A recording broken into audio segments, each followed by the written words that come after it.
దేవాలయాలు లాంటివి. రాజ్యాంగాన్ని పరిరక్షించేందుకు 5 కోట్ల ఆంధ్రప్రదేశ్ రాష్ట్ర ప్రజల భవిష్యత్తుని నిర్ణయించే వేదిక ఇది.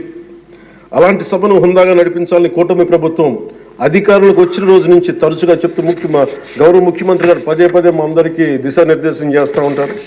గతంలో కూడా మొదటి రోజు కూడా వారికి ఎట్లా రావాలి పెడితే లేదు మనం ఇబ్బంది పెట్టొద్దు, వాళ్ళకి 11 సీట్లు వచ్చినా కానీ పాపం వారికి ఇవ్వాల్సింది గౌరవం వాళ్ళకి ఇద్దామని చెప్పి ఏ రోజు కూడా ఇబ్బంది పెట్టి గబుక్కుని ఒక మాట అంటుంటే గౌరవ సభ్యులు కొంతమంది ఇక్కడి నుంచి అలా చెయ్యొద్దు, అలా మాట్లాడకండి అని అందరినీ చాలా సున్నితంగా మందలించారు ఆయన.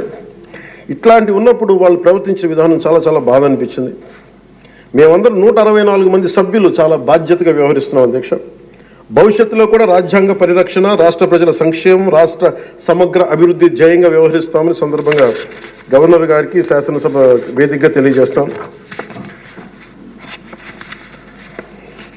నిన్న సభలో గందరగోళం సృష్టించి సభ నుండి వెళ్ళిపోయిన 11 మంది ఎమ్మెల్యేల పార్టీకి సంబంధించిన ఎమ్మెల్సీ ప్రవర్తనని ఖండిస్తూ ఇందులో తప్పు లేనప్పటికీ కూడా గవర్నర్ గారికి ప్రభుత్వం తరఫున క్షమాపణ తెలియజేస్తాం అధ్యక్ష.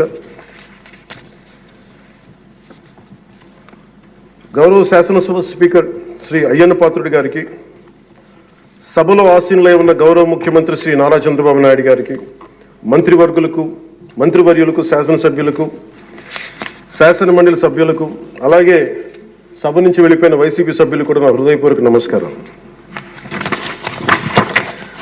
అధ్యక్ష, మేము ఆర్థిక ఇబ్బందులు పడుతున్న రాజధాని ఇచ్చి కూడా రాజధాని నిర్మించుకోలేని రాష్ట్రంలో గత ప్రభుత్వం రాజధానిపై నిర్మాణం దృష్టి పెట్టకుండా 3 ముక్కలాట ఆడింది. అభివృద్ధి కుంటుపడింది, ఆర్థిక స్థిరత్వం కోల్పోయింది,